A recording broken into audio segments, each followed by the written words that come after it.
উম, আরে তুই, আরে মনে পড়ছে, তুই ওই কেটা জানি তুই?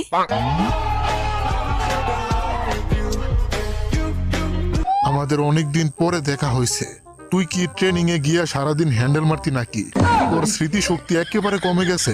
তোরা তো এখন সোনাডে দাদির 106 নম্বর চেম্বারে নিয়ে তোর চিকিৎসা করাতে হবে। আরে এই আওয়াজটা শোনা শোনা লাগতাছে, যে নাকি মুখে সাইলেন্সার লাগিয়ে কথা বলতো। আরে তুই হলি সাইলেন্সার শিনু।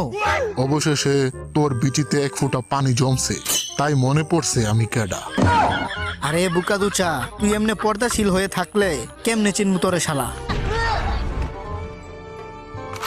আরে সাইলেন্সার শিনু, তুই এখানে কি করস রোদের ভিতরে দাঁড়াইয়া? এখন তো ভালো করে শীতও পড়ে নাই। আরে কতে কুত্তা কতে কিবা, তুই ওই কিবা? আরে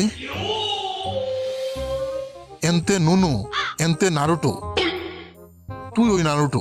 তোর গন্ধ আমি ভালো করে চিনি, তুই 100% নারুটোই হবি। শালা, তোর কি আমার ফেস মনে নাই নাকি? গন্ধ শুকা চিন্তাছস? আর তুই কিসের গন্ধ পাইতাছস বলতো? হ্যাঁ, এই ডগিটা কার? এটা হতে পারে না। আরে কি কইতাছস? এই দেখ, তুই তো বড় হয়ে গেছস।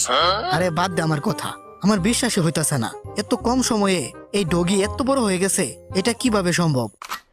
আমরা দুইজন একসাথে রাতে একটা ভিডিও দেখতেছিলাম ইউটিউবে। ওইখানে হ্যান্ডেল বাবা নামে একজন লাইভ স্ট্রিম করতেছিল। ওই হ্যান্ডেল